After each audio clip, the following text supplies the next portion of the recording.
I think one of the reasons why I did start to blog, which is now, I was blogging under Bill Clinton, actually. It'll be my 10 years next year doing this every day, which is kind of grueling, is because I wanted a place where I could say exactly what I thought and not have to check my views against an editor, a publisher, or even the accepted norms of conversation in Washington. I mean, I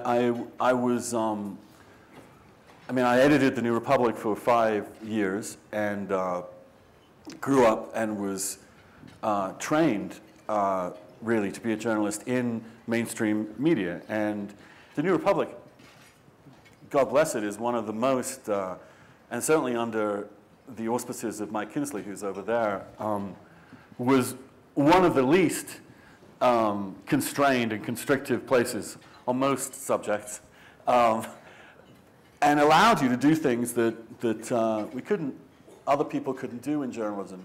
I remember one of the things that Mike said to me when I was writing some particularly crazy thing when I was like 23 or 4, write it now because you won't have the balls to write it in 10 years' time.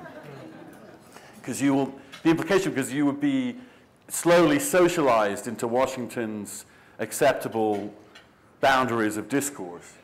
And I don't think I ever really stopped writing what I thought in mainstream journalism, but blogging allowed me to say it immediately before even I had the wisdom to edit myself. And that has meant a few moments of completely spectacular pratfalls on my part. But I think it's also kind of opened up the whole process of blogging, which now, of course, 10 years ago it was about 3 or 4 of us, and now there's God knows how many people doing this. I think it has helped open up the general conversation. You can talk about stuff you couldn't talk about before. You can say things you couldn't say before. You can challenge orthodoxies that were harder to challenge before, partly because the barriers of entry to the conversation have so collapsed. So that, for me, was the first real excitement of it. It's a sort of moment where it is an interesting form because it is the moment where writing comes ever so close to speaking. So it is this, it's a genuinely, I believe, a genuinely new form of writing. It's writing as broadcasting. I've said this before, and one of the people I went to see back in the early part of this decade was Matt Drudge, who I always regarded as a genius. And I went to see him to talk to him about what he thought this medium was about, since he owned it at that time. And he said, well, there are a couple of basic things you have to understand. And one is, this is not a publication. You are not publishing anything. I know on the blogging platforms it says publish now, but you're not really publishing. You are broadcasting. This is as close as it gets to live writing. That's what it is.